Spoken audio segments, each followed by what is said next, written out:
बंधुओं, मकर राशि काल पुरुष की कुंडली की दसम भाव की राशि।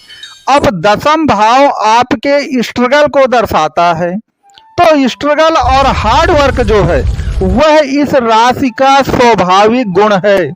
और जब साढ़े साती इस राशि के साथ जुड़ जाती है तो यह स्ट्रगल और हार्ड वर्क जो है वह असीमित हो जाता है। तो याद रखिए, जब ये हार्ड वर्क और स्ट्रगल असीमित हो जाएगा तो आपका जो मर्ज है वह भी असीमित हो जाएगा। तो यदि आप किसी मर्ज की दवा इस तरह की करते हैं जो कि परमानेंट नहीं है, ऐसे इरेगुलर है, तो याद रखिए वह मर्ज कभी ठीक नहीं होता। तो आपको टेम्परेरी नहीं बल्कि परमानेंट इलाज करना है अपनी मकर राशि का।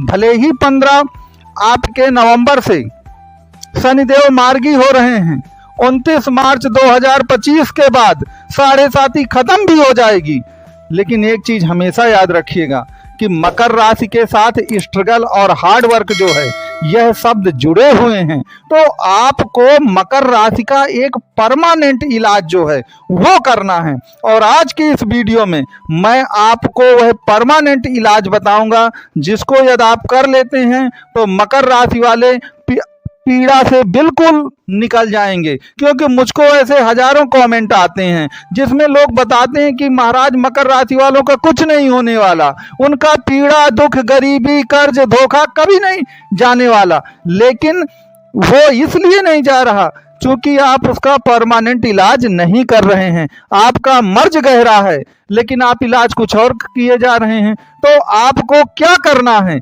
वही मैं आज इस वीडियो में बताऊंगा। तो आप इस वीडियो को पूरा जरूर देखिएगा, निश्चित तौर पर आपकी पीड़ा खत्म होगी। तो बंधुओं, यहाँ पर एक बात आप याद रखिए कि वास्तव में मकर राशि में शनिदेव आपकी कुंडली के स्वामी हैं और मकर राशि आपकी तभी होगी जब चंद्रमा वहां पर विराजमान होगा मकर पे। तो मुख्य खेल जो है वो चंद्रमा और शनि का है आपकी कुंडली में। अगर आपने चंद्रमा और शनि का एक परमानेंट इलाज कर लिया तो फिर आपको दिक्कत नहीं आएगी। अब इसका इलाज कैसे होगा? आपको मालूम है कि जो शनिदेव हैं वो कर्म के, एक्शन के, डिसिप्लिन के, अनुशासन के और आपके हार्ड वर्क के प्रतीक कहलाते हैं। तो एक्शन है, अनुशासन है और आपका हार्ड वर्क है, ये शनि के मतलब प्रथम तत्व हैं। और चंद्रमा क्या है? चंद्रमा आपका मन है। तो आप समझिएगा कि आपको वही कर्म करने हैं शनि के जो आपको मन से पसंद हो। आप वही अनुशासन रख सकते हैं जो आपको मन से पसंद हो। आप वही हार्ड वर्क कर पाएंगे जो आपको मन से पसंद हो। दिक्कत इस बात की है ना कि जो मकर राशि के जातक हैं वो ऐसे कार्यों में लग जाते हैं जो उनको मन से पसंद नहीं है, लेकिन लोभ में, लालच में या कोई काम नहीं मिल रहा उसमें वो उस काम में लग जाते हैं। और हमेशा मैं कहता हूं कि बाकी राशियों के लोग अगर कोई ऐसा काम भी करते हैं जो उनके मन के मुताबिक नहीं है तो वह कुछ दिन उसमें टिके रह सकते हैं। लेकिन चूंकि मकर राशि मूवेबल साइन है तो आप टिक नहीं पाएंगे, क्योंकि चर राशि है मकर राशि, तो आप टिक नहीं पाएंगे। ये स्थिर राशि नहीं है। तो आपको ध्यान देना चाहिए कि जो काम मन से पसंद है, क्योंकि पूरा खेल चंद्रमा और शनि का है आपकी कुंडली में, तो जो काम आपको मन से पसंद है अगर आप वो काम ना करके कुछ और करने लगेंगे तो भी आपको टिक नहीं पाना।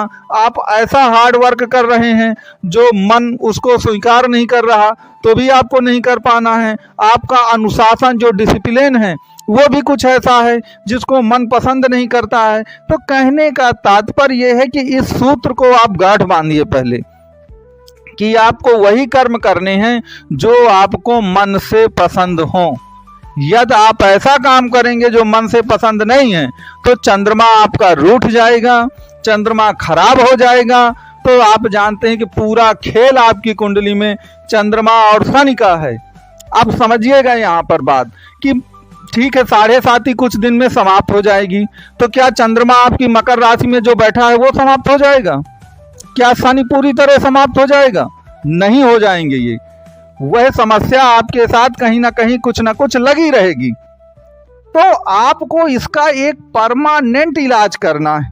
मैं आपको बता सकता हूँ कि फलाना ग्रह जो है वो राशि परिवर्तन कर रहा है, कोई नक्षत्र परिवर्तन कर रहा है। मैं दिसंबर का मासिक आपको मकर राशि का प्रतिफल बताने लगूं, इनसे आपको बहुत लाभ नहीं मिलना है। लाभ आपको मिलेगा जो आप मकर राशि के हैं यदि उसका आप परमानेंट इलाज करेंगे। और यहाँ पर होता क्या है कि लोग ना तो परमानेंट इलाज करते, बल्कि वो जो टेम्परेरी कुछ होता है, इधर उधर के छोटे मोटे जो उपाय बता दिए जाते हैं, लोग उन्हीं को करना चाहते हैं। अब आपकी जो मेन कुंडली है, जन्म कुंडली, उसमें आपको देखना, मान लीजिए शनि आपका केतु के साथ बैठा है, तो फिर आप जानते हैं कि शनि केतु के साथ है तो और भी ज़्यादा दिक्कत बढ़ती है, क्योंकि केतु जो है वह अध्यात्म का और कुल मिला के धर्म कर्म का ग्रह है।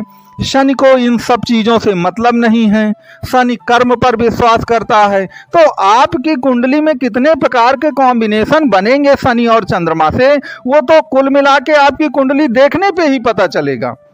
एक तो मैंने आपको केतु और शनि का केवल उदाहरण बताया।